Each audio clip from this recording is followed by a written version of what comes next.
Hello అండి, welcome to my channel. ఈరోజు video వచ్చేసి కరివేపాకు కారం అండి. ఒక కప్పు నేను శుభ్రంగా కడిగి ఎండబెట్టుకున్నాను. ఇలా మొత్తం నీళ్ళు లేకుండా శుభ్రంగా ఆరబెట్టుకున్న తర్వాత స్టవ్ వెలిగించి ప్యాన్ పెట్టి ఆయిల్ పోసి ఇలా వేయించుకున్నాను. కానీ ఇది కళ్ళకి గుండెకి చాలా మంచిదండి. ఆరోగ్యం కూడా నోటికి రుచిగా ఉంటుంది. ఇది వచ్చే వర్షాకాలం కాబట్టి ఒక్కొక్కసారి మనకి అరిగినా అరగపోయినా ఇలా కరివేపాకు కారం వేసుకుని తిన్నా చాలా మంచిగా బాగుంటుందండి. నోటికి చాలా రుచిగా టేస్టీగా ఉంటుంది కరివేపాకు కారం. నేను ఇలా ధనియాలు, జీలకర్ర, ఎండుమిర్చి వేసి ఇలా వేయించుకున్నాను. తర్వాత ఎల్లిపాయ ఒక గడ్డ మాత్రానికి వేయండి. వేస్తేనే దీనికి చాలా టేస్టీ అనిపిస్తుంది. చల్లారిచ్చిన తర్వాత మిక్సీ జార్ తీసుకొని మిక్సీ జార్లో ఇవన్నీ వేసుకున్నానండి. మిక్సీ పట్టుకున్నాను.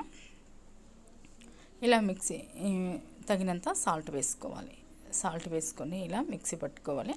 కొంచెం బరకున్న బాగుంటుందండి. ఇది చాలా మంచిది, ఆరోగ్యానికి కూడా చాలా మంచిది, నోటికి కూడా చాలా రుచిగా ఉంటుంది. మీరు ఒకసారి ఈ వర్షాకాలంలో ఇలా మనం చేసుకొని స్టోరేజ్ పెట్టుకుంటే చాలా మంచిదండి. అప్పుడప్పుడు చక్కగా వేడివేడి అన్నంలో కరివేపాకు కారం, ఎల్లిపాయ కారం ఇలా రెండు చేశానండి.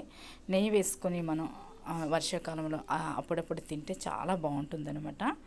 ఒకసారి ఇలా మీరు ఇలా చేసుకొని రెండింటిని స్టోరేజ్ చేసి పెట్టుకుంటే ఫ్రిడ్జ్లో పెట్టుకోవచ్చు, లేకపోతే బయట ఉంచుకోవచ్చు అండి. చాలా బాగుంటుంది. ఒకసారి ఇలా ట్రై చేయండి. ఆరోగ్యానికి కూడా చాలా మంచిది. అప్పుడప్పుడు తింటే బీపీ ఉన్న వాళ్ళైతే కొంచెం తక్కువ తింటే బాగుంటుంది. బీపీ ఉన్న వాళ్ళే ఎక్కువ తినకుండా తక్కువ తినాలన్నమాట. ఒకవేళ మీకు ఈ కారం నచ్చితే మాత్రానికి లైక్ చేయండి. Thank you for watching.